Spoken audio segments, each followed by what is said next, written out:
Reversal law of inverse in a group, तो आपको ये स्टेटमेंट लिखनी पड़ेगी। तो थ्योरम को याद कर लीजिए। थ्योरम है क्या sir? If A, B belong to G, और मैंने पहले भी कहा था कि थ्योरम के अंदर फॉर ऑल नहीं लगता। थ्योरम में हमेशा समझिए बाय डिफॉल्ट वो फॉर ऑल ही है। If A, B belong to G, then AB inverse, आप चाहो तो यहां 2 लगा दो, चाहो तो मल्टीप्लाई लगा दो, जैसी आपकी मर्जी। और इस जगह पर गौर करिएगा, वेयर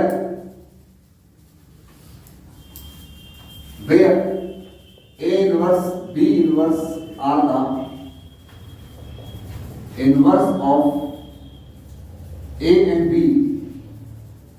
in G respectively, क्रमशः।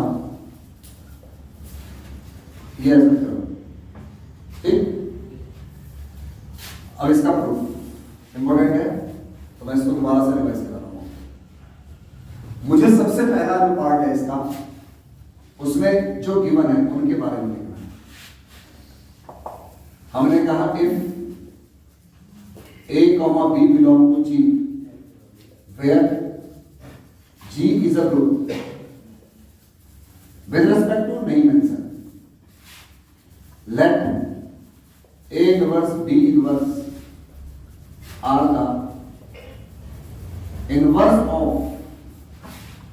A and B respectively. So A inverse ये और B inverse ये, where E is the identity के आगे एलिमेंट जरूर लिखो sir, identity element in G, that's all. इतना हिस्सा गिवन। ठीक, मैंने क्या कहा, जो नोट्स में लिखा है मैंने खुद लिखा है। कई बार वो उतना बढ़िया लिखा हुआ नहीं होता, जब पढ़ते हैं तो लगता है कि इसमें मॉडिफिकेशन, लेकिन लिखते वक्त इतना दिमाग कौन लगाए, छापते जाओ, काम बहुत सारा होता है। पढ़ाते वक्त शायद अगर यही लैंग्वेज आप देखोगे तो किताब में और आपके बोर्ड में अंतर दिखेगा, कंफर्म दिखेगा। तो पहला पैराग्राफ क्या लिखा है, दूसरा हिस्सा, मुझे प्रूफ करना है ए बी इनवर्स। देखो ये मैं आपके लिए लिख रहा हूं, मुझे ये प्रूफ करना है। मैंने कल क्या कहा था आपसे कि इसको कैसे पढ़ोगे आप इसे हिंदी में पढ़ोगे। ए बी का इनवर्स है कौन, मान लो इसे मैं मान लेता हूं ए, इसे मान लेता हूं मैं बी। तो अगर मुझे किसी का इनवर्स किसी को प्रूफ करना है अलजेब्रा के अंदर, तो बस एक ही तरीका है, उसे वेरीफाई करवाना पड़ेगा। वेरीफाई ऐसे होगा, एक बार ए इंटू बी करूंगा और एक बार बी इंटू ए करूंगा। अगर मैं ये दोनों बातें साबित करने में कामयाब रहा तो मैं लिखूंगा ए इनवर्स बराबर कौन सा। तो कॉन्सेप्ट ये है कि मुझे ये चीज लानी है, फिर ये चीज लानी है, तब जाके मैं इन दोनों के बेस पर ये लाइन लिखूंगा बिना सोचे।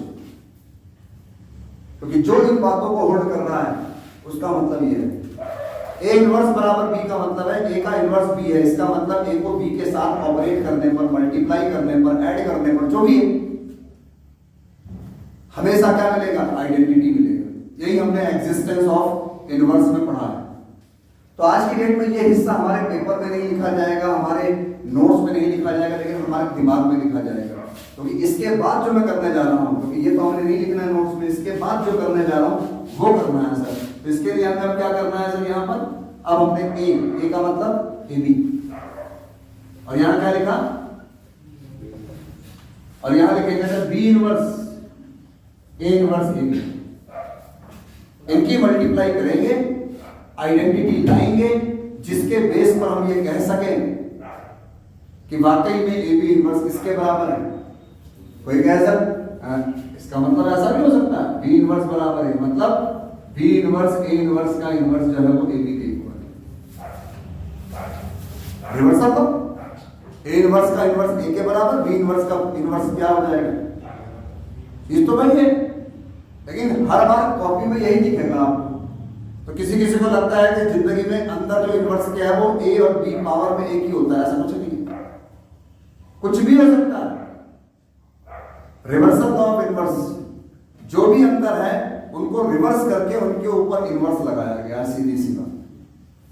तो आज की डेट में मुझे ये और ये लेके चलना है, और ध्यान से देखें इस जगह पर आप चाहो तो ए को अलग कर दो, चाहो तो ए इन्वर्स को, जो आपकी मर्जी। तो कल मेरे ख्याल से मैंने ए को अलग किया था, आज मैं ए इन्वर्स को अलग करता हूं बाई एसोसिएटिव लॉ। और यहां पर भी गौर करिएगा, बाई एसोसिएटिव लॉ, ध्यान रखिएगा। इस जगह पर भी जो हम अंदर चेंज कर रहे हैं by associative law. A inverse A का मतलब सर आइडेंटिटी होगा, ऊपर लिखा है फ्रॉम फर्स्ट, और ई इंटू बी की वैल्यू बी के बराबर होगी बाई एग्जिस्टेंस ऑफ आइडेंटिटी लिखोगे, और बी इन्वर्स बी की वैल्यू ई के बराबर होगी, आप लिखोगे बाई एग्जिस्टेंस ऑफ इन्वर्स। ई से मल्टीप्लाई करने पर एग्जिस्टेंस ऑफ आइडेंटिटी, इन्वर्स से मल्टीप्लाई करने पर एग्जिस्टेंस ऑफ इन्वर्स। और यहां पर फिर दोबारा से एसोसिएटिव लॉ लगेगा, और गौर करिएगा ए इंटू ई, गौर करिएगा ये निकल के आया सर। और अब लिखेंगे आप from third and fourth, from third and fourth, क्या sir? Inverse of A B is hence कि हर एलिमेंट का each elements of a group have a unique inverse in a group। ये ऐसा यूनिक, तो इसीलिए कह रहा हूं कि आप अपने आप को तैयार करना है। Each element of a group have a unique inverse in a group. तो कैसे लिखेंगे, प्रूफ कैसे है सर इसका? Suppose B and C are the inverse of A in a group। Operation का हमने O लगाया था, आज हम मल्टीप्लाई लगा देते हैं। कल हमने कहा था पोस्ट ऑपरेटिंग प्री ऑपरेटिंग, आज लिख लेंगे हम पोस्ट मल्टीप्लाई प्री मल्टीप्लाई। तो जब उसने कहा ग्रुप, तो फिर तो आपकी मर्जी है कि आप ऑपरेशन कुछ भी लो, कोई क्या तुमने कैसे ले लिया, कुछ भी कैसा मेंशन नहीं है इसमें। तो बाय डिफॉल्ट हमने ओ लिया हुआ है, मल्टीप्लाई भी ले सकते हैं। नोटिस करिएगा,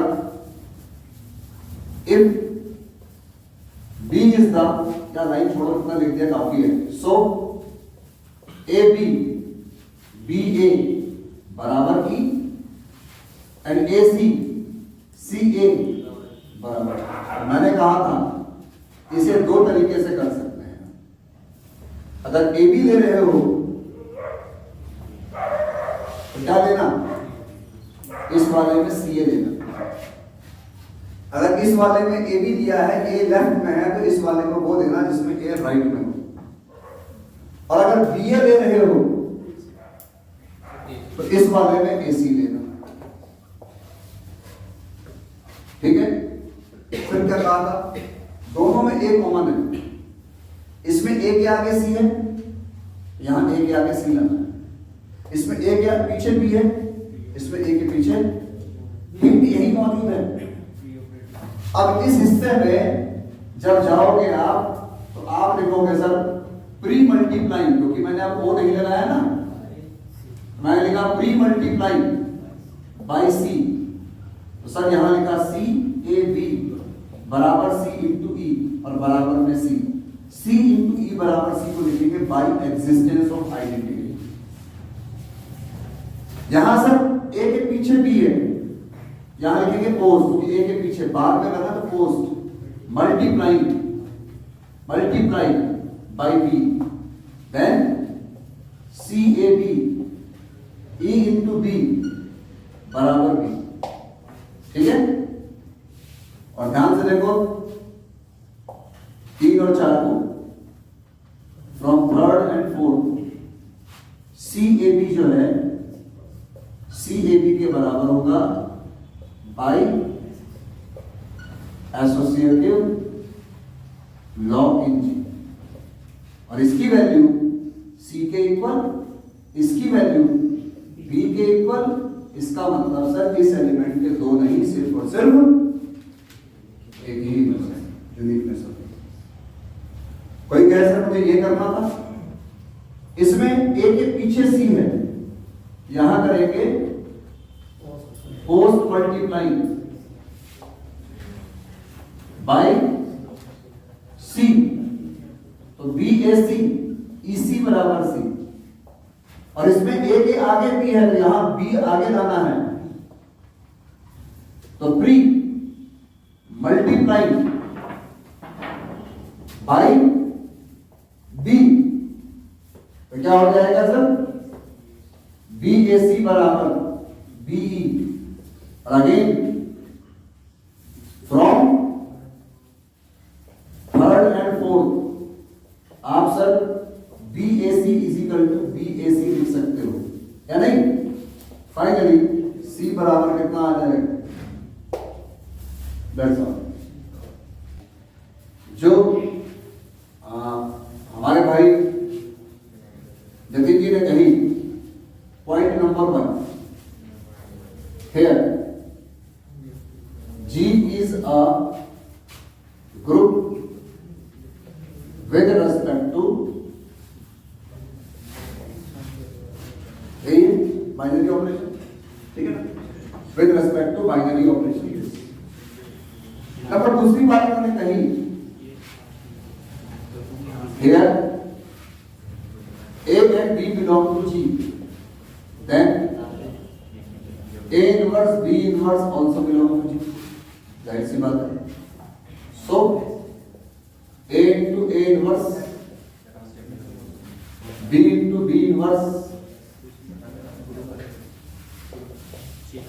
where E is the क्या सर,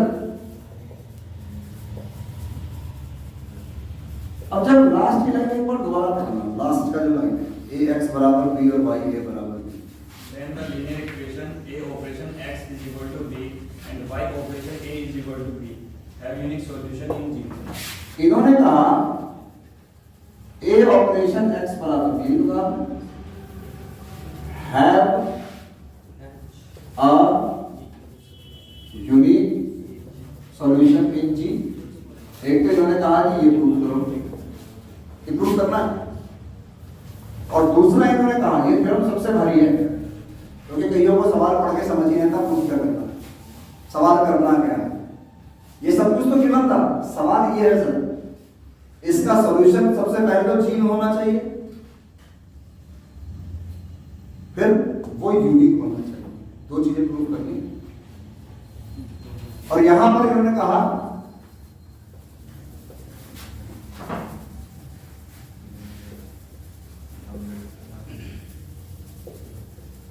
कि सर ये प्रूव करो। स्टेट सोचिए, ए एक्स बराबर बी, तो एक्स की वैल्यू क्या होगी, मतलब आप तो ऐसे सोच रहे हो ए को डिवाइड करके, मैं कह रहा हूं पुटिंग करके सोचो, ए कट जाए बी रहे तो बी अपॉन ए रखो।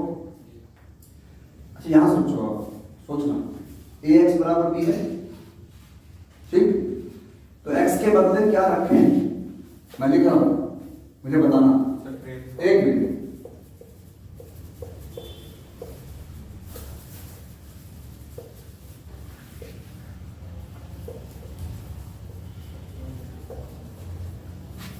इनमें से क्या रखें, x के बदले कि b आ जाए,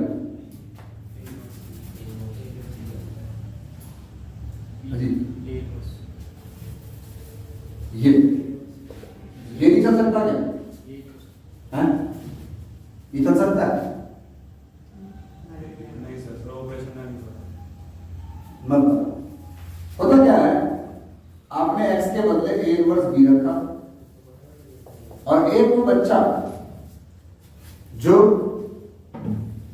अपने आप में धरती का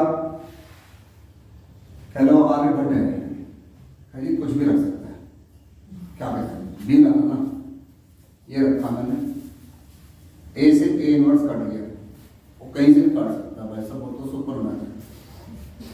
फिर लोग कहेंगे भाई कटेगा तभी जब उसके आजू बाजू में आएगा, आजू बाजू ये ले आजू बाजू कटेगा तब जब ब्रैकेट में होगा, ये ले ब्रैकेट हो गया। तो गधों के लिए कोई भी काम भारी नहीं है, बस दिखने चाहिए सब चलते हैं, वो गधा उसी लाइन में चलता। मैं पीछे मत देखता,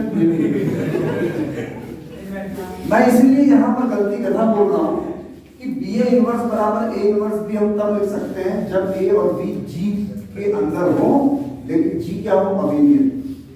अगर उस थ्योरम में वहां लिखा होता जी इज एन अबेलियन ग्रुप, तब कुछ भी ले लेते, इसको भी ले सकते थे और इसको भी ले सकते थे, दोनों से आंसर निकलता। लेकिन यही चीजें रखने के लिए सोचने की हैं। अब देखो समझना ही तो हुआ, इतना लिख दिया मैंने ऑप्शन, इनमें से कौन सही होगा? आपने कहा था इन दोनों में से कोई एक ले लो, लेकिन इन दोनों में से भी एक ही सही होगा, एक गलत। ऊपर वाला होगा, क्योंकि बिल्कुल एक के बगल में ए इनवर्स आना चाहिए, तो तभी आ सकता है जब हम x बराबर क्या लेंगे, कंफर्म है ना? तो देखिए अब उस बंदे ने तो क्या करा, ऐसे लिखा, और हम जैसे कलाकारों ने क्या करा, कहीं रट गए। अब वो कैसे लिखा, let A inverse belong to G, B belong to G, then A inverse B belong to G। सबसे पहले नोट्स में ये लिखा, यही क्यों लिखा? क्योंकि जिस चीज को आप सॉल्यूशन प्रूफ करने जा रहे हो वो किसमें लाई करना चाहिए। कोई कहे सर A inverse को बाद में लिख लें, हमें जरूरत नहीं है ना, हमें जरूरत इसकी है। इस वाले में Y के बदले ऐसा क्या रखें कि B आ जाए, तो यहां पर वो ऐसे लिखेंगे, लेट, कोई कहे सर ए इनवर्स बी जो है वो जी में लाई नहीं करेगा, बी ए इनवर्स भी करेगा, ए इनवर्स बी भी करेगा, सब लाई करेगा, लेकिन मुझे खाली अपने इसके सॉल्यूशन को बताना है कि वो जी में है। तो वाई के बदले में ऐसा क्या पुट करूंगा जिससे कि बी आ जाए, सॉल्यूशन तभी तो माना जाएगा, सेटिस्फाई करेगा। जब सेटिस्फाई करेगा तभी माना जाएगा सॉल्यूशन। तो y बराबर जब मैं ये रखूंगा तब होगा वो g में, मतलब b के बराबर। लेकिन ये बंदा g में लाई करेगा, ये मुझे बताना पड़ेगा। तो शुरुआत करने से पहले ये लाइन इसमें और वो लाइन उसमें लिखी जाएगी, और अगर किसी ने समझी होगी तो वो शानदार तरीके से लिखेगा, जिसने रटी होगी उसका a इनवर्स और b इनवर्स इधर उधर मिलता रहेगा। यार याद नहीं आया मन में, तो ये चल सकता है मतलब होता क्या है, आपने x के बदले a इनवर्स b रखा, और एक वो बच्चा जो अपने आप में धरती का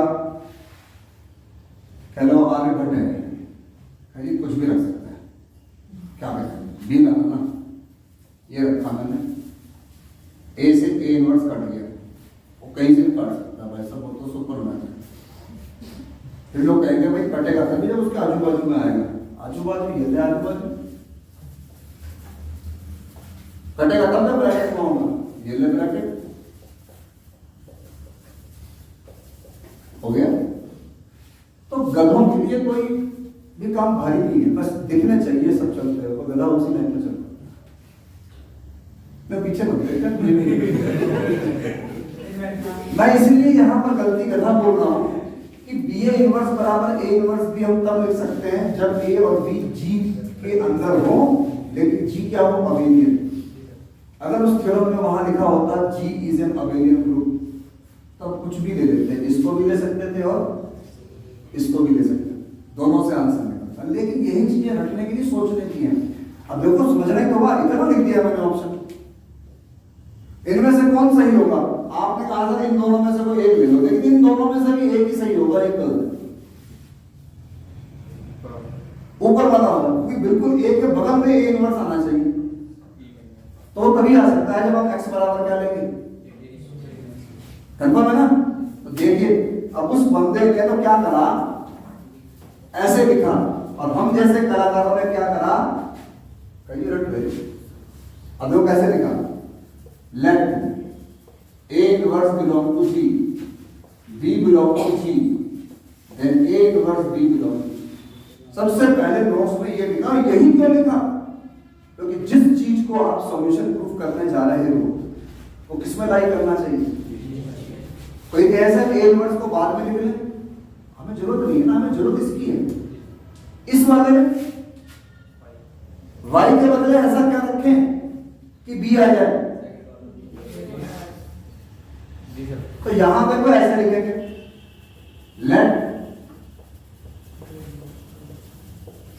कोई कहे सर a इनवर्स b जो है वो g में लाई नहीं करेगा, b a इनवर्स भी करेगा, a इनवर्स b भी करेगा, सब लाई करेगा, लेकिन मुझे खाली अपने इसके सॉल्यूशन को बताना है कि वो g में है। तो y के बदले में ऐसा क्या पुट करूंगा जिससे कि b आ जाए? सॉल्यूशन तभी तो माना जाएगा सेटिस्फाई करेगा, जब सेटिस्फाई करेगा तभी माना जाएगा सॉल्यूशन। तो y बराबर जब मैं ये रखूंगा तब होगा वो g में, मतलब b के बराबर। लेकिन ये बंदा g में लाई करेगा, ये मुझे बताना पड़ेगा। तो शुरुआत करने से पहले ये लाइन इसमें और वो लाइन उसमें लिखी जाएगी, और अगर किसी ने समझी होगी तो वो शानदार तरीके से लिखेगा, जिसने रटी होगी उसका a इनवर्स और b इनवर्स इधर उधर मिलता रहेगा। यार याद नहीं आया मन में, तो ऐसे है ना? तो मैं ये नहीं कह रहा रटना, मैं बार बार कहा रटा प्लस समझा वो समझदार, और रटा हुआ ही रटा हुआ वो किस्मत वाला है कि गड्डी खींच ली उसकी। ट्यूशन आप पढ़ रहे, क्लास में आप पढ़ रहे, थ्योरम आपने क्लास में पढ़ी होगी, थ्योरम जिस स्पीड से चली होगी उस स्पीड से तेजी से खत्म होगी, सिर्फ तुम्हारा होगा लास्ट में थ्योरम खत्म। कोई समझता ही नहीं कि थ्योरम नहीं समझाई जाती है। जैसे फिजिक्स में आप लोगों को क्या पढ़ाया जाता है कि फिजिक्स का मतलब होता है नोट्स बनाना। सर नोट्सों को समझाया जाता है और हमने उसी चीज को इंटरप्रेट करना है जो मौजूद है, हमने कुछ अपने घर से नहीं बनाया, लेकिन इंटरप्रिटेशन ही सबसे मेन है। तो आज की डेट में हमने इस सवाल में ये, इस सवाल में ये, अब लिखेंगे हम पुट x बराबर in then a operation x, यहां लिखोगे बाय एसोसिएटिव लॉ, फिर लिखोगे a ऑपरेशन a इनवर्स, यहां लिखोगे from first e operation d, यहां लिखोगे बाय एग्जिस्टेंस ऑफ क्या आइडेंटिटी, क्या सब घटने से पहले ये सब कुछ सोचा गया है, इसे लिखने में कुछ भी नहीं जाता ऐसा नहीं। मैं जब हम पढ़ते थे ना बीएससी फर्स्ट ईयर में, हम वही मेरा टकरार ही इस बात पे था, क्लास लेने का मन ही नहीं किया, क्लास ही नहीं किया मैंने, दी ही नहीं, इसलिए कि कभी इधर कर देता है इनवर्स, कभी इधर कर देता है, कोई चर्चा ही नहीं करता, वो छाप के कहता है करो। अब इतना तो नहीं होता होता, रटो तो ठीक है, लेकिन कुछ तो बता दो। सर आपने ए इनवर्स यहाँ पहले क्यों लिखा, वहां बाद में क्यों लिखा, आपने यहाँ ये क्यों लिया, वहां वो क्यों लिया, इस पर कोई डिस्कशन ही नहीं करता। और बाद में टॉपिक को बदनाम कर दिया कि थ्योरी होती है, इसे तो रटना पड़ता है। कभी किसी सीनियर से मिलना पुराने, क्या अलजेब्रा तो कोई खास नहीं, तो वैसे भी लास्ट टाइम में रटनी पड़ती है, अरे रटनी तो पड़ती है। न्यूमेरिकल एक के तो आपका रटा हुआ है सर, लेबनीज़ थ्योरम कोई आपसे कह दे कि मैंने समझ रखी, मैं जो कहोगे वो हर दूंगा, भाई साहब उसकी रटी भी है तभी लिख पाएगा। आज आप में से कईयों को लेबनीज़ याद नहीं हो, अगर मैं कहूं करके दिखा तो आप नहीं कर सकते लेबनीज़ थ्योरम, भूल चुके हो क्या प्रैक्टिस। और यहां पर ये आ चुका है सर, इसका मतलब है सो x बराबर a inverse b B the solution of किसका, a x बराबर b इन g, हो गया सर सॉल्यूशन, क्यों जी कंफर्म। लेकिन सर उसने कहा था यूनिक, तो अभी एकदम और होना है इसके अंदर, इसको फिलहाल मैं साइड कर रहा हूं।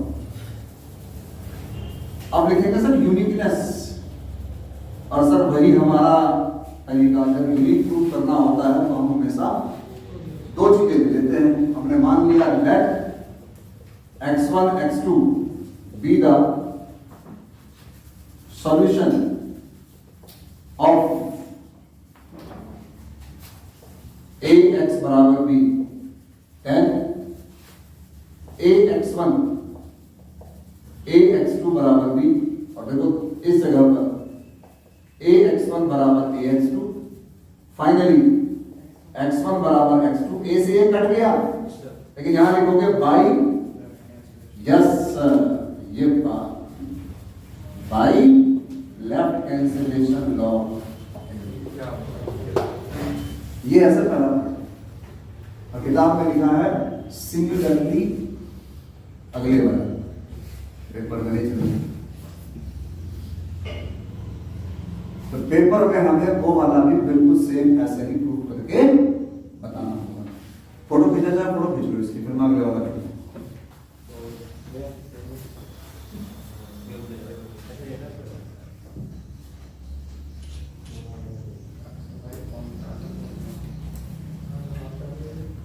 हटा दूं? पीछे चलिए आगे देख ले।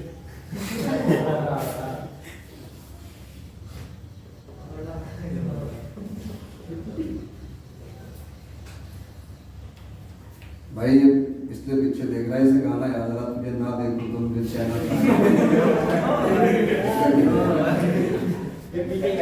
और भाई साहब हमारे जमाने में गाना था मिथुन का, आप बैठ मेरे पास मुझे देखता रहो, तू कुछ कहे ना मैं कुछ कहूँ। सेम ऐसा तो होता है जब हम लोग पढ़ाई करते हैं, किताब लेके बैठते हैं, तो सामने से भी आवाज नहीं आती, हमारे मुंह से भी आवाज नहीं आती, ना मुझे समझ में आता है ना वो समझा पाता है। तो गाना ऑटोमेटिकली हम सबके इंटरनल सिस्टम में मौजूद है, आप बैठ मेरे पास मुझे देखता रहो। किताबों को हम ऐसे देखते हैं, समझ कुछ नहीं आता, क्या नहीं? चलिए अब हम बात करते हैं सर यूनिकनेस ऑफ दिस। तो आज का युग ऐसा है, जब तक बेइज्जती ना हो कोई बात समझता ही नहीं। ये बड़ा अजीब सा सिस्टम हो गया, ये ह्यूमर कह लो या इनडायरेक्ट कहो तो बेइज्जती कह लो, जब तक ये चीजें ना आए आदमी, इसे कहता है लाइट रही है, लाइट मोड। तो लाइट मोड में रहने का शौक रखते हैं हम लोग, लेकिन लाइट मोड में वो रहता है जिसने हाई मोड में कुछ काम किया हो। हम तो आजीवन लाइट मोड में, इसलिए सुकून उसे चाहिए जिसने मेहनत करी हो। आप लोग तो क्या है, जिंदगी भर का सुकून है, दिन भर सो रहे, सुबह भी सो रहे, रात भी सो रहे, बैठे बैठे कॉलेज में फिर सो रहे 10 से 5। अब सर इस क्वेश्चन में मुझे पता है कि y बराबर मुझे रखना है बी ए इनवर्स, ये तो रखना है, मैं लिखूंगा let b belong to G, b inverse नहीं लिखूंगा जबकि वो भी ऑप्शन था, लेकिन जरूरत मुझे है नहीं ना। a inverse belong to G, a भी संभव था लेकिन नहीं लिखूंगा।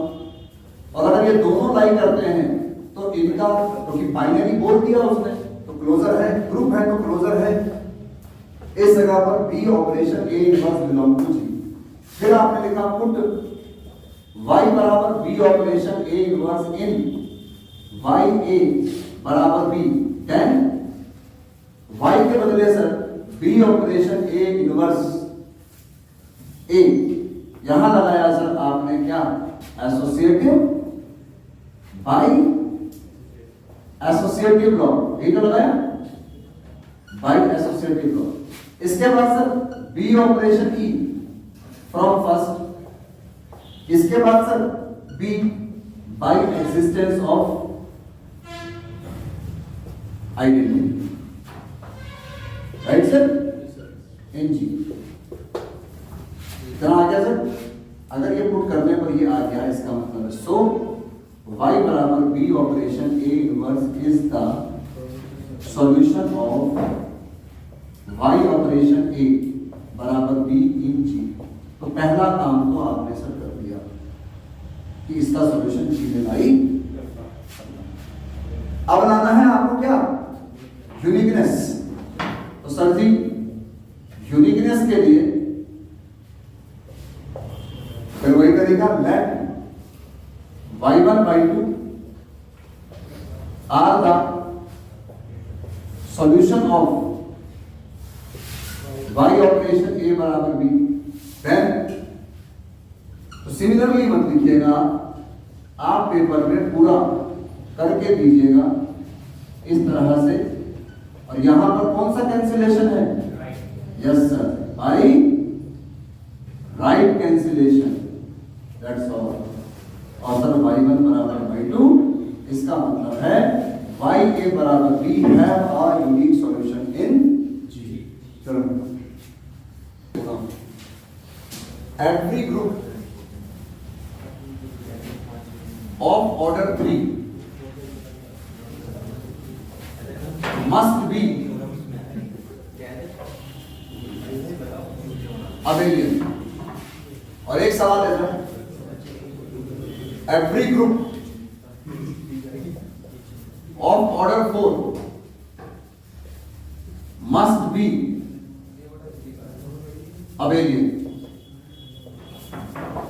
ठीक है, दो सवाल। अगर कोई ग्रुप ऑर्डर 3 का है, मतलब हमारे पास ग्रुप पहले से है, क्लोजर, एसोसिएटिव, आइडेंटिटी और इनवर्स। हमें खाली कॉम्यूटेटिव लॉ बताना है बस, और 4 वाले में भी और 3 वाले में। और ये एज अ प्रॉपर्टी ध्यान रखिए, अगर कोई ग्रुप 4 एलिमेंट का है, 3 एलिमेंट का है, ग्रुप नोट करना, ग्रुप अगर कोई 3 एलिमेंट का है तो मस्ट बी अबेलियन वर्ड नहीं है। अगर कोई सेट 3 एलिमेंट का है तो अबेलियन होगा, इसकी गारंटी नहीं है। अगर कोई ग्रुप है 3 एलिमेंट का, वो होगा अबेलियन। ये कहा है इसने, ये बता रहा खाली आपने भाई, ये लाइन भूल जाओ, order 3 order 4 must be abelian, देखो ये रॉन्ग है, ठीक है ना, कंफर्म नहीं। ओके, जैसा भी लिखा है, जो भी लिखा है, बात की बात है। हमने सबसे पहले, मैं आपको दोनों का एक संक्षेप में समझा रहा हूं, फिर मैं डिटेल में अगर काम करूंगा। मान लीजिए हमने ले लिया ये, और हमने ले लिया सर ये 4 एलिमेंटों का और ये 3 एलिमेंटों का। जाहिर सी बात है, ग्रुप है तो कोई ना कोई तो आइडेंटिटी होगा। अब कोई पूछे सर इस ग्रुप में एलिमेंट कैसे है, मुझे नहीं पता, ये एलिमेंट इंटीजर है, ये क्या है, ऑपरेशन एडिशन है या मल्टीप्लिकेशन, कुछ नहीं पता। हमें खाली इतना कहा ग्रुप है, जाहिर सी बात है कोई ना कोई ऑपरेशन जरूर होगा, हमने मान लिया मल्टीप्लिकेशन है। 3 एलिमेंट है और वो ग्रुप के हैं, तो इसका मतलब उन तीनों में से कोई एक आइडेंटिटी, कोई कह सकते दोनों हो, संभव ही नहीं कि यूनिकनेस ऑफ आइडेंटिटी है ना, सब कुछ पता। Where E is the identity element in G। सही है सर, मैं आपके लिए टेबल बनाता हूं, कंपोजिशन टेबल। ओके, 3 एलिमेंट है ना, E A B, E A B, और मैं यहां पर दे रहा हूं ऑपरेशन मल्टीप्लिकेशन। तो कॉम्यूटेटिव कैसे प्रूफ होगा?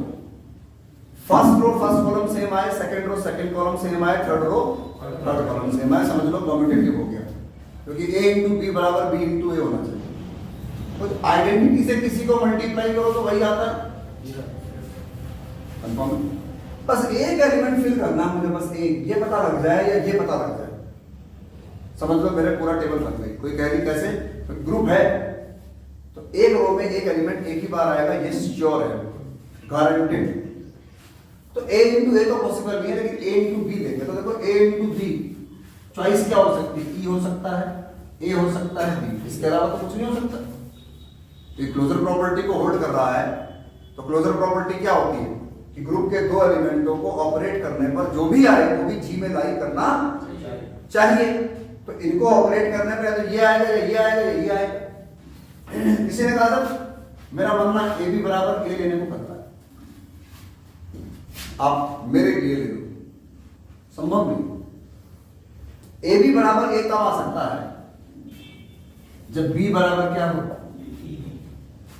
A से किसी को मल्टीप्लाई करने पर A तभी आएगा जब दूसरा बंदा क्या होगा। आप कहोगे सर गलती होगी मेरे से, क्योंकि भाई B तो E नहीं हो सकता ना, आइडेंटिटी तो यूनिक है। तो फिर अगले कहा सर एक काम करो, इसकी बात तो दम नहीं है, मेरे लिए A भी बराबर B ले लो, तो इसके लिए भी तर्क देना पड़ेगा। A भी बराबर B कब आ सकता है? आपने कहा सर ये भी संभव, तो बचा क्या? कोई कह सर ऐसे कैसे, जो बचा हुआ वो ले लिया। अरे भाई क्लोजर का नियम है कि मल्टीप्लाई करने पर जो भी आएगा वो G में लाई करेगा, नहीं होगा तो फेल हो जाएगा। 2 बंदे फेल हो गए तो बाय डिफॉल्ट क्या बचा फिर? तो यहाँ इसे प्रूव करने की कोई जरूरत ही नहीं है, क्योंकि ये दोनों बंदे थे। अगर मैंने किसी को कह दिया कि 100 में से 90 से नीचे नहीं आए इसके नंबर, तो क्या मतलब हुआ? 90 प्लस ही तो है। अब कितने क्या कहें, इस जगह पर 3 ही चीज थी, बस 3 ही चीज थी, 2 फेल हो गई, तो बचा कौन? सिर्फ एक। इसका मतलब ए बी की वैल्यू किसके इक्वल होगी? ई के। ये कंफर्म हो गया सर। और इस जगह पर ई आएगा, इस जगह पर क्योंकि ए आ चुका है, ई आ चुका है, तो कौन बचा? क्योंकि ग्रुप के अंदर एक रो में एक एलिमेंट एक ही बार आता है। ए आ चुका, बी आ चुका, तो यहां कौन आएगा? और बी आ चुका, ई आ चुका, बी आ चुका, ई आ चुका, यहां कौन आएगा? और आप देख लो corresponding row and column are same है नहीं? तो इस जगह पर मैं और आप ये कह सकते हैं सर, ये अब कॉम्यूटेटिव लॉ को होल्ड करता है। इसका मतलब ये अबेलियन ग्रुप की प्रॉपर्टी को होल्ड करता है। बस सर लिखना है, पहले समझेंगे तभी लिखेंगे, क्या नहीं? ओके। एक चीज और है सर, एक इसी सवाल में कंडीशन बन सकती थी। कैसे भाई? ई का इनवर्स तो ई होता है, सबको पता है। ए का इनवर्स बी का इनवर्स, ए भी हो सकता है या ऐसा भी हो सकता है। There are 2 possibilities. अगर मेरा ग्रुप के 3 एलिमेंट हैं तो इनके इनवर्स किस प्रकार के हो सकते हैं? ई का इनवर्स तो सदैव ई होगा, तो कंफर्म है, ठीक है। तो हमने कहा ये भी, मान लो कोई बंदा कहे सर ये वाला केस अगर आप कह रहे हो संभव हो सकता है, तो ट्राई करके देखो क्या निकल जाएगा। हमने यहाँ जो तरीका अपनाया है इसमें ये बात नहीं सोची, लेकिन यहाँ ये सोचे, उस वाले सवाल में सोचनी पड़ेगी ये बात, इसमें नहीं सोची। इसलिए कहता हूँ रटना कब हो जाता है, जब हम कोई सवाल कर तो रहे हैं लेकिन उसके एस्पेक्ट पे बात नहीं करते हैं। तो अगर मैं ये कहूँ कि हमने क्या लिया, हमने ये वाला केस लिया है, देखो यहाँ पर ए का इनवर्स बी है, देखो ए को बी से मल्टीप्लाई करने पर क्या है ई, और बी को ए से मल्टीप्लाई करने पर हमने इस वाले केस को लिया है। इसमें कोई कह सकता है ये वाला केस पॉसिबल नहीं है, हो भी सकता है कि नहीं? हो भी सकता है, लेकिन ध्यान रखना जब ऑड नंबर ऑफ एलिमेंट खासतौर पे 3 होंगे तो ऐसा हर एलिमेंट अपना इनवर्स कभी नहीं होगा। 1 ओमेगा स्क्वायर याद करो, ओमेगा का इनवर्स ओमेगा स्क्वायर, तो ओमेगा स्क्वायर का कोई कहे नहीं सर एक बार आप मेरे लिए ना, मेरे लिए जस्ट फॉर मी, ये लाइन तो लिखो, आपके लिए हो गई। ए का इनवर्स ये है, ए को ए से मल्टीप्लाई करने पर आइडेंटिटी आएगा और बी को बी से मल्टीप्लाई करने पर आपने कहा सर ये वाला केस मेरे लिए ले लो। ए आ गया, ई आ गया, अब कौन आएगा? बी। ए आ गया, ई आ गया, बी आ गया, ई आ गया, यहाँ ए भी आ रहा है, बी भी आ रहा है, बी आ गया, ई आ गया। यूनिकनेस नहीं रही है। क्लोजर प्रॉपर्टी क्या कहती है? 2 बंदों को मल्टीप्लाई करने पर जो भी आए वो यूनिक आना चाहिए और वो जी में लाई करना चाहिए।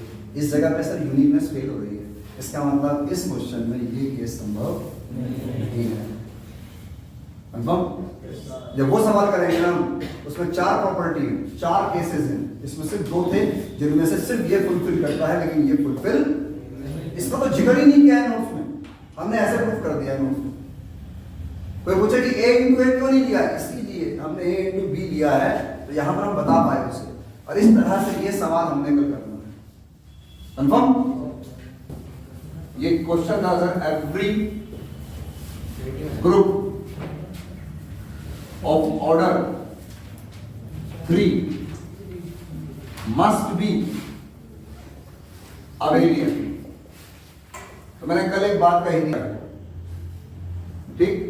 तो यहां पर हम देखें तो एवरी ग्रुप ऑफ ऑर्डर 3, तो इसका हमें कैसे, बहुत सारी लैंग्वेज लिखी है, कोई कहता है मैं भूल गया हूं, अपने आप लिखवा। आपने कहा लें बोर्ड यही सा है,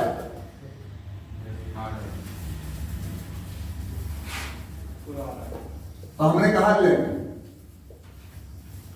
जी सेट ले लिया, हमने ग्रुप ले लिया, E comma A comma B is a group. अब चूंकि ऑपरेशन तो कहा नहीं उसने, तो लिख लो फिर भी group with respect to multiplication. वैसे ऑपरेशन की कोई जरूरत है नहीं, कंपोजिशन भी चल जाता है, with respect to given composition O लगा देते काम चल जाता है, ध्यान रखना। With respect to given, with respect to composition, इससे भी हम चीजों को मेंटेन कर सकते हैं, कोई दिक्कत नहीं। और टीचर आपका दयालु होना चाहिए कि वो आपकी मेहनत को समझे, वो इस बात पे घमंड ना करे या इस बात पे ना अड़े कि मैंने नहीं कराया, तुमने कहां से कर दिया, तुमने ये कर दिया, तुमने वो कर दिया। इतना यहां पर नंबर काटना और यहां पर चीजें बताना गलत है। आप किसी को सुधारने जा रहे हो, पढ़ाने जा रहे हो, तो उसे मौका दीजिए, और मौका इस तरह से दीजिए कि अगर वो आपसे कुछ अलग भी कर रहा है तो उसे ह्यूमिलेट ना करें, डिमोरलाइज ना करें, उसे ये कहें ठीक है बेटा लेकिन ध्यान रखना मेरे वाले काम को किया करो। बहुत अच्छा काम है उनका, करना चाहिए हमें, लेकिन अब आइडिया तो नहीं मिल रहा ना इस क्वेश्चन में क्या है ऑर्डर, क्या है ग्रुप, ऑपरेशन क्या है, कुछ भी नहीं पता, एडिशन है या मल्टीप्लिकेशन है या क्या है। तो दोनों में से मैं कहता हूं सुटेबल मल्टीप्लिकेशन पड़ता है हमेशा, अदरवाइज नहीं मानता कोई कंपोजिशन लिख दी। ओके, अब हमने कहा now where E is the identity element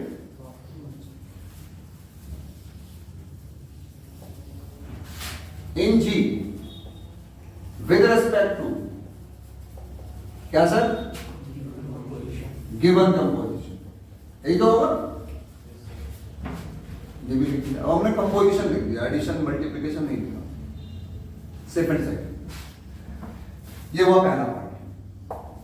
अब 3 है ना, तो कंपोजिशन टेबल ही बनाइएगा, ग्रुप ऑलरेडी है, ध्यान रखिए। नाउ कंपोजिशन टेबल इज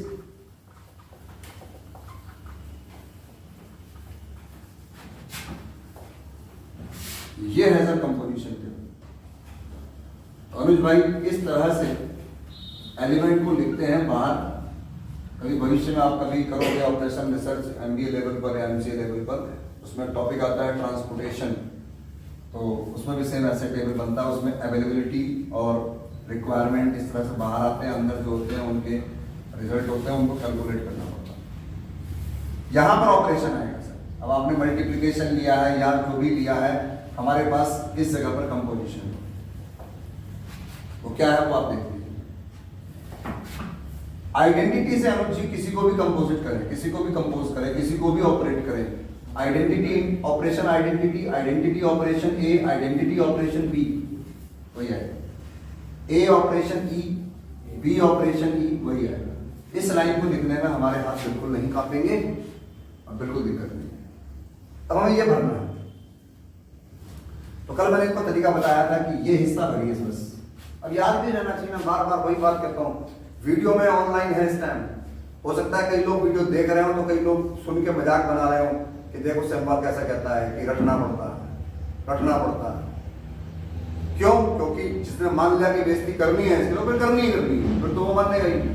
लेकिन सेम्बा ये कहता है ऐसा कि जो भी काम करता है आदमी उसे जब तक दिमाग में नहीं रखेगा वो कैसे कर देगा। लोग उसे पागल कहते हैं कि पहचान नहीं पाता। अभी देखो किसी पागल से, पहचान मुझे कौन हूं मैं, पहचान पाएगी मैं हूं तेज, पहचान नहीं रहा, चिल्लाते रहो। तो कहां दिक्कत आ रही है उसके याद रखने में, मेमोरी लॉस हो गया ना। तो गजनी का बन जाओ, फिर डायरी लेके चलते रहो, हाँ 15 मिनट बाद फिर लॉस। सर याद रखने को आप रटना मत कहें, याद रखना सर मेमोरी की पावर को इंक्रीज करता है।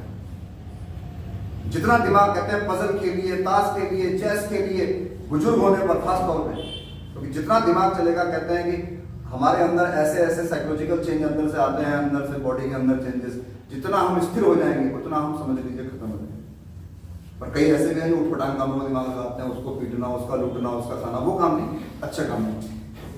तो यहाँ पर गौर करिए, मुझे इतना पता होना चाहिए कि मुझे ए बी लेना है बस, या बी ए ले लो, ए इंटू ए मतलब ए इंटू ए क्या हो जाएगा, ए स्क्वायर। वहां जस्टिफाई करना आपको दिक्कत पड़ जाएगी। तो यहां हमारे लिए हेयर हमने कहा ए ऑपरेशन बी, मैं ऑपरेशन ले रहा हूं, ध्यान दीजिएगा, मल्टीप्लाई लेना है। A operation B is equal to A और बी और E, these are the possibilities. क्यों? क्योंकि ए और बी जी के मेंबर हैं, तो उनको ऑपरेट करने पर जो भी आएगा वो जी में लाई करेगा, क्लोजर का नियम तो यही है। तो भाई जी के अंदर ये 3 के अलावा तो कोई है नहीं, या नहीं? तो या तो ए आएगा या बी आएगा या ई आएगा। अब 1 बाय 1 आपने कहा here A operation B is equal to A possible नहीं है। क्यों? इफ ए ऑपरेशन बी बराबर ए, तो then B is equal to कितना होना चाहिए?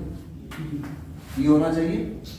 कोई कैसे कर दिया आपने भाई साहब, लिखने वाले ऐसा लिखते हैं, पता है? ए को लिखते हैं ए ऑपरेशन ई, कोई कह सकता ई ऑपरेशन ए लिख दूं तो आएगा तो ए ही, लेकिन तेरे को काम करने में दिक्कत आ जाएगी। तो ए से ए कैसे कटेगा? लेफ्ट से लेफ्ट तो कटेगा। देखिए ये भी सोचना, इसे रटना नहीं, सोच के लिखना कहते हैं। अगर मैं ई ऑपरेशन ए लिखूं तो भी ए आएगा, और मैं ए ऑपरेशन ई लिखूं तो भी ए ही आएगा। लेकिन मैंने ए ऑपरेशन ई ही क्यों लिखा? क्योंकि यहां ए क्या है? लेफ्ट। यहां पर ए क्या है? लेफ्ट। लेफ्ट से लेफ्ट कटा तब जाके बी बराबर कितना है? एक्चुअल में ऐसे लिखते हैं, but B not equal to, because identity is unique in a group. Theorem की है हमने, uniqueness of identity. Group have a unique identity element. 10-20 identity element नहीं होते, ठीक है ना? तो इस जगह पर गौर करिए, ये तो फिर आपने कहा here A operation B not equal to B, same फंडा, वही बात भाई। ए ऑपरेशन बी क्यों नहीं हो सकता? इफ हमने कहा यदि ए ऑपरेशन बी बराबर बी है, और फिर ध्यान दीजिएगा इस जगह पर मुझे बी काटना है, तो मैंने क्या लिखा? देखो मैंने इस बार ई ऑपरेशन बी लिखा, बी राइट में है ना, तो मैं इसके बदले ही लिख सकता हूं, मैं 2 को 1 into 2 लिख सकता हूं, 2 को मैं 2 into 1 भी लिख सकता हूं। हम ये काम पहले भी करते थे, नहीं पहले कभी हम सोचते नहीं थे, आज हम सोचते हैं क्यों लिख दिया, क्या लिख दिया। 2 को मैं 2 + 0 भी लिख सकता हूं, और 2 को मैं 0 + 2 भी लिख सकता हूं, आएगा तो 2 ही। लेकिन कब लिखना है, क्यों लिखना है, वो जरूरत क्या है, वो हमें पता होनी चाहिए। तो इस जगह पर गौर करें, बी से बी कटेगा बाय राइट कैंसिलेशन, तो ए बराबर क्या आएगा? E. But A not equal to,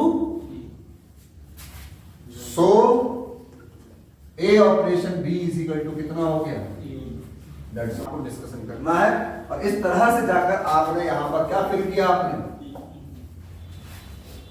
अब इस टेबल को भरने में दिक्कत नहीं है, बिकॉज ग्रुप की एक खूबी है कि उसकी कंपोजिशन टेबल में एक रो में, एक कॉलम में, एक एलिमेंट एक ही बात, ये प्रॉपर्टी है। In a composition table which is a group, element of a composition table which is a group और अबेलियन ग्रुप, कुछ भी हो सकता है।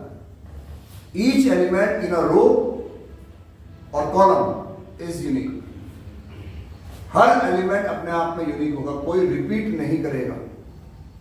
तो जाहिर सी बात है, ए आ गया, ई आ गया, और बचा बस। शायद जब ये लिख रहे होंगे ना, तो वीडियो में नहीं दिख रहा होगा, अब आपका तो लिखा हुआ ही दिखेगा उसे, कंफर्म है। तो अब अगर आपको लगता है कि इस चीज को भी मैं टीचर को समझाऊं, तो आप कहना हेयर ए ऑपरेशन ई बराबर ए ऑपरेशन बी बराबर ई, सो ए ऑपरेशन ए बराबर B, because G holds closure। तो किसी को लगे कि यार मैंने टेबल में लिख दिया, ओरल समझा दिया, वाइवा में हो गया, लेकिन रिटर्न में जब कोई टेबल देखेगा तो इस बी के बारे में वो कैसे समझेगा? संभव है ना? वीडियो में समझ जाओगे, डिस्कशन में भी समझ रहे आप, उसको आप ये भी समझाओ कि भाई देख यहाँ ए आ गया, यहाँ ई आ गया, तो भाई यहाँ पर बी आना है तय, क्योंकि रिपीट हो नहीं सकता कोई यूनिक, और जो भी आएगा वो जी का मेंबर, तो बचा कौन? आज बीता में लिखे ना, बाकी फिर अब पढ़ो ए बी बी ई, ये आ गया। और अब इस टेबल को देखकर आपने सिर्फ बताना है कॉम्यूटेटिव लॉ हुआ है नहीं। तो टेबल से कॉम्यूटेटिव लॉ कैसे देखते हो? फर्स्ट रो देखो, ई ए बी, ई पहले है, फिर ए है, फिर बी। फर्स्ट कॉलम देखो, ई ए बी, वही है ना? मतलब आप फर्स्ट कॉलम को फर्स्ट रो बना दे, सेम टू सेम है, ट्रांसपोज कर दें अगर। सेकंड रो देखो A B E, second column देखो उसी क्रम में। थर्ड रो देखो B E A, third column देखो। मतलब अगर हम इसको परिवर्तित कर दें रो को कॉलम, कॉलम को रो, तो उसमें कोई परिवर्तन नहीं। क्योंकि इससे क्या फायदा है, आप क्यों कर रहे हो ये बातें कि भाई अगर मैं इस बी को देख रहा हूं तो बी इंटू ई है, और इस बी को देख रहा हूं तो ई इंटू बी है, मतलब एक बार वो ए इंटू बी और बी इंटू ए दिखा रहा है, इसीलिए मैं रो और कॉलम को चेक कर रहा हूं। मतलब मैं इसको देखता हूं तो ए इंटू बी है, और जब इसको देखता हूं तो बी इंटू ए है। तो कॉम्यूटेटिव लॉ के लिए रटने वाले ने रट लिया कि भाई रो और कॉलम देखने हैं, तो रो कॉलम इसलिए देखते हैं कि जो एलिमेंट लेफ्ट में था वो एलिमेंट कॉलम के केस में ये चीजें हो जाती। इसीलिए जब हम यहां लिखेंगे तो ये लिखेंगे in a composition table corresponding first row first column, second row second column, third row third column, corresponding row and columns are identical। कई राइटर ऐसे लिखते हैं कि डायगोनल की लाइन के इधर और उधर एलिमेंट सेम है, ऐसे लिखते हैं। तो वो मैं उसे प्रेफर नहीं करता मैं, क्योंकि डायगोनल मानना, फिर तो डायगोनल भी दो मान लेते हैं, कई लोग कहते हैं प्रिंसिपल डायगोनल है, ये भी डायगोनल मानते हैं लोग बात। ये सब चीजों में नहीं पढ़ना, सिंपल लॉजिक में चलना है, अपने को भागा है। तो row and column are identical, so G holds the commutative law with respect to, मैं मल्टीप्लिकेशन ले रहा हूं with respect to given, मैंने मल्टीप्लिकेशन लिया भी नहीं है, ध्यान दीजिएगा। और अगर कॉम्यूटेटिव लॉ होल्ड कर रहा है, hence G is an abelian group, because group वो पहले से था, कॉम्यूटेटिव हमने कर दिया, तो 5 प्रॉपर्टी हो गई। और उस कंडीशन में आप कह सकते हैं सर कि वो अपने आप में होल्ड करेगा। यहां पर 2 बातें हैं सर। इनवर्स वाली बात, हो सकता है ई का इनवर्स ई हो, ए का इनवर्स ए हो, बी का इनवर्स बी हो, मतलब each element is its own inverse.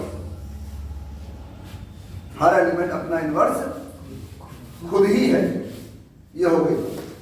हो सकता है संभव, क्योंकि भाई ग्रुप है तो इनवर्स भाई सेट में होना चाहिए, तो ये भी संभव।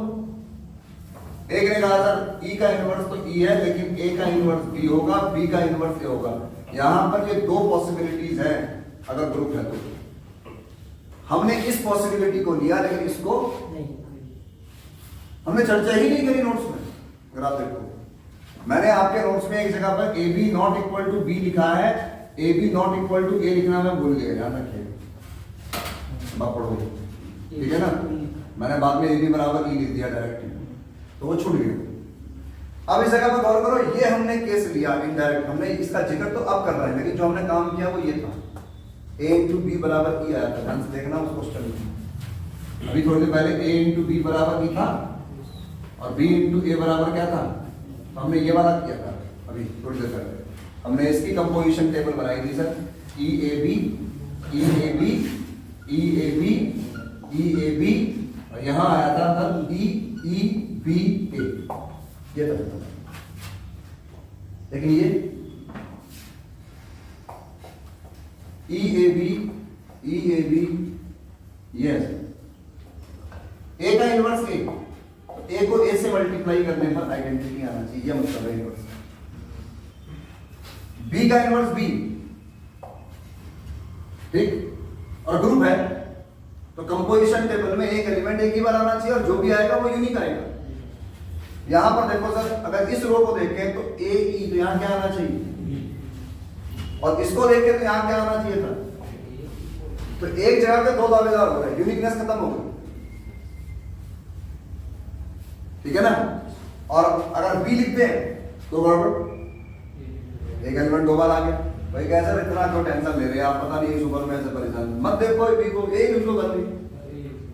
अब बता लीजिए, फिर यहां यार बी ई हो गया, गुरुजी अब ए लिख दो, कहाँ टेंशन आ रहा है, एक एलिमेंट एक बार, फिर ऊपर देखा अबे यार तो ए आ गया, आए तो जीरो का हो जाए, फंस जाओगे।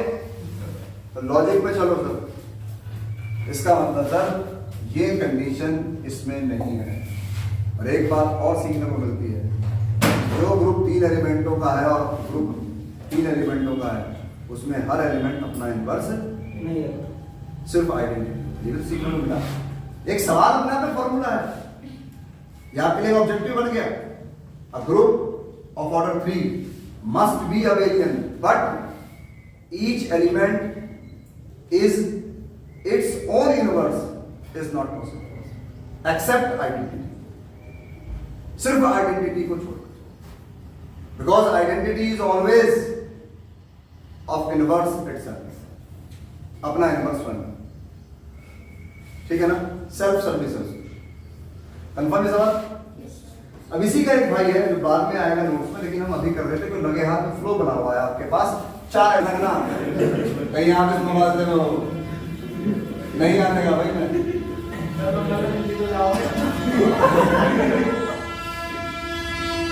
इसीलिए शादी ब्याह में जाता बाहर में, लोग कार्ड देते हैं, पुराने पुराने बच्चे कैसा जरूर आना है जरूर आना, आते रहते हैं कार्ड, डर ही लगता है कि यार ऐसा सुनने की वो तो ठीक है, उसके साथ वाले को वो आज मिल गए। अब आजकल लोग खाने पीने वाले हैं, फोन देख रहा है सिम वाल, पता लगा वहीं से ठगा पड़ा। तो भैया दूर से ही नमस्कार। ये है sir must be abelian, every group of order 4 must be abelian. अब मैं 4 के लिए सोच रहा था, और ये सवाल उससे बहुत बड़ा रेंज का सवाल है, काफी बड़े रेंज का सवाल। कैसे सर, पहले हम समझ लें। हमने सर 4 एलिमेंट ले लिए, ई इज द आइडेंटिटी, ठीक है। अब मैं यहां पर देखो देयर आर 4 केसेस, क्योंकि अब जब कंपोजिशन टेबल बनाने बैठोगे तो भाई वो 3 वाला तो हिसाब रहा नहीं, चलो ये लाइन तो भर दिया आपने, ठीक है जी, ये लाइन तो भर दिया आपने जो भी कंपोजिशन है, लेकिन अब यहां पर तो बहुत सारे होंगे, पहले 2 थे, क्या होंगे 3, तो a इंटू बी करने पर a भी आ सकता है, b भी आ सकता है, c भी आ सकता है। चलो a इंटू बी करने पर आपने कहा a और b नहीं आएगा, लेकिन c तो अटक गया ना, c और e मामला अटक गया ना। तो यहां पर इस क्वेश्चन में उससे बड़ी रेंज बढ़ गई। यहां पर सबसे पहली बात है 4 केस है, e का इनवर्स e है, a का इनवर्स a है, b का इनवर्स b है और c का इनवर्स c है। बड़े मजे से खेलेंगे सर इस आधार पर। पहला केस लगाओ मेरे सामने, e का इनवर्स e है, e का ये और ये सही है, c का c, कंफर्म है। अब आ जाइए सर इस जगह पर इसको फिलअप करना है, फिर दोबारा से a इंटू बी बराबर, कंफर्म हो गया, देखो कंफर्म हो गया, a ऑपरेशन b बराबर, अब या तो आएगा b या तो आएगा c, a और e का तो पता, तो एक एलिमेंट एक रो में एक ही बना, और आपने कहा सर इसको भी तो काट, क्योंकि सर a ऑपरेशन b तभी आएगा जब a आइडेंटिटी। तो फाइनली यहां क्या हो गया, यहां क्या हो जाएगा, यहां क्या हो जाएगा, यहां क्या हो जाएगा, यहां क्या हो जाएगा। भाई साहब इससे बढ़िया गेम ही क्या, खत्म, ट्रिक या नहीं, इसी को कहते हैं ट्रिक। और मैं इसी चीज का विधुर विरोधी हूं कि हम इतनी मेहनत से किसी को हम सब्जेक्टिव समझाते हैं, वो हमारी बेइज्जती करके चला जाता है। सर हमने तो शॉर्टकट तरीका सीखा है सर, शॉर्टकट भी नहीं से निकलते हैं, शॉर्टकट कहीं से पैदा नहीं हो रहे, शॉर्टकट लॉन्ग कट से ही निकल रहे हैं। इस जगह पर ये टेबल बन गई, अब लिख दो, लेकिन जितना मैंने बोला है इसे शब्दों में अंग्रेजी सर, आज भी वो दुश्मन मौजूद है देश में, अंग्रेजी की भाषा में लिखना है नहीं, आज भी मौजूद है दुश्मन, देश अंग्रेज छोड़ के नहीं गए, अपनी भाषा ही छोड़ गए वो, और हम सब ने उसे सहन लगा के, क्योंकि विविधता में एकता है हमारे देश में। साउथ में जाएंगे तो कहते हैं अंग्रेजी बोलो, साउथ इंडियन तो सबको अंग्रेजी तो ना आती है, पर जबरदस्ती बोलते हैं, उन्हें भी नहीं आती समझ में, तो क्या करें। अच्छा जी अगला केस, E का इनवर्स E है, A का इनवर्स A है, B का C और C का B, एक केस ही होगा। ध्यान देना, केस ग्रुप सोचिएगा, हर एक अपना इनवर्स हो गया, ई को छोड़ दो, ए का अगर बी है तो बी का ए कंफर्म होगा, तो सी का इनवर्स कौन होगा? सी। आप कहो जी ए का सी है तो सी का ए होगा, तो बी का कौन होगा? बी। आप कहो सर बी का सी है, सी का बी है, तो ए का कौन होगा? चार केस बनेंगे इसमें। ऐसी एक केस यहां पर और आ जाएगा सर, ई का इनवर्स तो ई है, मान लो ए का इनवर्स इस जगह पर सी, बी का इनवर्स बी और सी का इनवर्स ए। और एक केस सर ई का इनवर्स ई, आपने कहा सर ए का इनवर्स बी, बी का इनवर्स ए और सी का इनवर्स, ये है सर वो चार केस। मैंने आपके नोट्स में दो कर रखे जो आपके पास ये क्वेश्चन है, मैंने बाकी लिख दिया सिमिलरली। इसमें चारों पॉसिबिलिटीज चेक की जाएंगी। फिर ध्यान दीजिए, यहां पर ई A B C, E A B C और composition, E A B C, E A B C. A का इनवर्स ए अक्षय भाई, बी का इनवर्स सी, सी का इनवर्स बी, फिर वही हथियार, इसे पकड़ लो, वे नहीं कर इस बार इसे प्लीज मेरे लिए, क्यों इतना रिक्वेस्ट कर रहे हैं? अरे कराना पे फीस देने का दिए मैं, अब जिसने फीस दे दी वो तो रिक्वेस्ट कर नहीं सकता अच्छे ऐसा, जिसने नहीं दी बता रहा नहीं बता रहा, बताना पड़ेगा।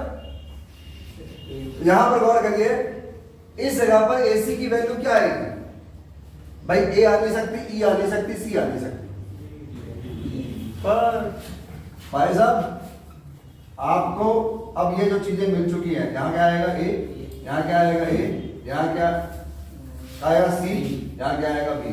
लो जी, कॉरेस्पॉन्डिंग रो एंड कॉलम हमारा आइडेंटिकल, देख लो, ग्रुप था कम्यूटेटिव होल्ड कर रहा है। फिर सर कोई कहेगा इस वाले पे चले जाओ, क्लास में कराया था क्या इस बार? वहां तो कोर्स जल्दी करना ही, वहां तो होल्ड होगी भी कंपटीशन, खरगोश कौन बनेगा, और है सारे कछुए। अब सर ए का इनवर्स सी है, सी का इनवर्स ए है और बी का इनवर्स, कोई सा भी पकड़ लो, बस सेम मत पकड़ना एलिमेंट, कोई सा भी एलिमेंट पकड़ लो, बस सेम नहीं पकड़ना। अब यही होता है जब आप भाई साहब 500-600 बच्चों की क्लास चल रही होती है दिल्ली में या कहीं पर, वहां ये कहते हैं सारे बच्चों से कंटेस्ट कर लेते हैं, हमारे बच्चे क्यों नहीं पकड़ते? हमारे यहाँ ऐसा होता है, वो सीखने के नहीं सिखाने के मूड में आया होता है। ए इंटू ए बराबर आप जस्टिफाई नहीं कर पाएंगे दोबारा से, सेम कभी मत लीजिए, सावधानियां बता रहा हूँ। फिजिक्स प्रैक्टिकल में लास्ट में लिखते हैं प्रिकॉशंस, भले आप प्रिकॉशन देते ना हो लेकिन लिखते तो हैं, सावधानियां क्या करनी है। सबसे पहले जो अपरेटस पकड़ा है तोड़ना नहीं है, वरना पूरे पैसे जमा करवाऊंगा, जमा 20 साल पुराना हो, है ना। सावधानियां सर, इसीलिए ए इंटू ए, कोई कहे सर इस बार ए से बाहर निकलो, आप बी पर आ जाओ, तो बी इंटू ए और बी इंटू सी पर है, जो चाहे वो ले लो, बताओ कौन सा है? सी में ये वाला, ये वाला ए और बी, सी वाले कॉलम में लास्ट में ए एंड बी आ जाएगा, ऊपर से नीचे में। हां अच्छा वो बता रहे हैं, ठीक है। तो बी इंटू सी ले लेते हैं मतलब, तो बी इंटू सी का मतलब क्या है? बी आ नहीं सकता, ई आ नहीं सकता, सी आ नहीं सकता, क्योंकि आइडेंटिटी तो है नहीं। तो कौन बचा यहां पर? बस एक हो गया ना सर, हमारा तो पेट भर जाता, हम तो बड़े संतोषी आदमी हैं, या नहीं? ये देखो एक एलिमेंट एक बार, कितना इजी है सोचना। और देखो इधर corresponding row and column are identity, सही है ना। और बस अगला भी ऐसा ही है, लेकिन नोट्स में हमने सिर्फ आपके लिए 2 ही केस अप्लाई किए हैं सर, बाकी केस हमने अप्लाई नहीं किए हैं। और मैं समझता हूं कि अब आप मुझे निराश नहीं करेंगे, वो अलग बात है कि आप मानेंगे नहीं। ए इंटू सी बराबर बी होगा, यहां ए आएगा, यहां सी आएगा, यहां बी आएगा, यहां ए आएगा, यहां सी आएगा। और देखना चारों पे चारों केस इस सवाल में होल्ड हो रहे हैं, या नहीं? तो हमें चारों केस लिखने पड़ेंगे sir. Every group of order 4 must be abelian. और इस जगह पर देख सकते हैं सर, हमने 4 एलिमेंटों का एक ग्रुप लिया जिसमें ई आइडेंटिटी है। There are the following cases, each element is its own inverse. Second में है सर ई का इनवर्स ई है, ए का इनवर्स ए है, बट बी का सी और सी का बी। अगले में सर बी का बी है, ए और सी का इंटरचेंज है। अगले में सी का सी है, ए और बी का interchange. There are the 4 possibilities and all possibilities given abelian competitive. Question number least हम तो रट लिया करते थे, और आप भी, मैं समझता हूं कि जब मेरे से पढ़ रहे हो तो रटोगे ही। लीस्ट नॉन नेगेटिव रिमाइंडर, ये वर्ड रिमाइंडर मतलब शेषफल, लीस्ट मतलब सबसे छोटा, और नॉन नेगेटिव का मतलब प्लस में। तो एक एग्जांपल मैं हर साल ही देता हूं, आपको भी दे देता हूं, और हम जितने लोग बैठे हैं उनको इसमें हम भागीदार बना देते हैं। अक्षय को लास्ट में लेंगे क्योंकि वो सही काम कर रहा, सीनियर है आपका। 5 को 27 को 5 से भाग देना है। कोई कहे सर मैं तो सर ज्यादा देखो में से कुछ मत बोला रहता नहीं, मेरे 5 कम 5, बस इतना ही करूंगा सर मैं। आप करते हो तो कर लो, आप रिमाइंडर लेते हो तो ले लो, करना चाहो। लगने लगा सर मुझे तो इससे आगे लगता है 5 दिन बस।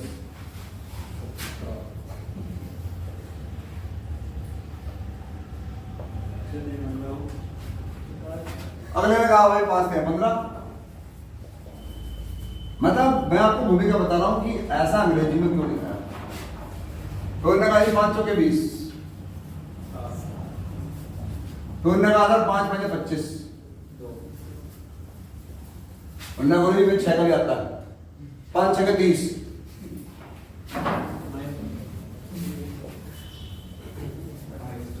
उन्होंने कहा भाई देख ये तो छोड़ दे, 6 में जाने के लिए हम। उन्होंने कहा तेरे इंतजार रिमाइंडर है 22 17 12 7 2। रिमाइंडर तो यूनिक होता है, तो इसीलिए लिखा है लीस्ट। आपके 22 17 12 7 2 में से सबसे लीस्ट कौन है? 2। इसीलिए सर यही बंदा हमारा एक्चुअल रिमाइंडर है। तो थ्योरी में नहीं लिखा होता ये 22 2 17 12, वहां अंग्रेजी में ये लिखा होता है। पर हम सब इतने होशियार होते हैं कि रट नहीं रहे सर। उसे हम लिखना वैसे ही है। रितेश की स्पेलिंग RITESH, आप कौन सा कैसी बात कर रहे हैं? कौन से अंग्रेजी में तो चेंज कर दूंगा, मैं R को T मान लूंगा, T को I मान लूंगा, मैं तो रीजनिंग वाला आदमी हूं। तो वो एक अलग चीज है, पर एक्चुअल में तो यही होगा। इसीलिए sir least non negative remainder which is positive. मैंने एक एग्जांपल सर आपको दिया भी होगा, आपको याद हो, -17 को भाग देना है 3 से, ठीक? -17 को भाग देना है, -3 से भाग देना है सपोज करें।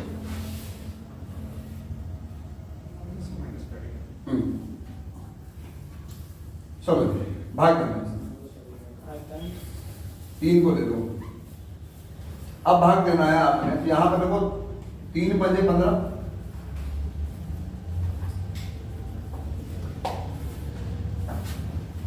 देखो यही होता है पजल, इसे कहते हैं सर। हो सकता है कोई आदमी आपके सामने आया और आपका बेवकूफ बना के चला जाए। देख -17 को -5 गुणा 3 प्लस -2 लिखो, 17 आता है। और -17 को -6 गुणा 3 प्लस 1 लिखो, 17 आता है। तो क्या लगा मैथ में सब यूनिक होता है सर, ये गलत है। रिमाइंडर थ्योरम आएगी, A बराबर QB प्लस R। A को B से भाग देने पर, ये Q होता है आपका क्वोशिएंट भागफल, और R होता है आपका रिमाइंडर। ये भागफल है और ये शेषफल है, और शेषफल कभी भी नेगेटिव नहीं। तो सर भले ही इसके बराबर होता हो, but mathematically it is wrong, ठीक है ना?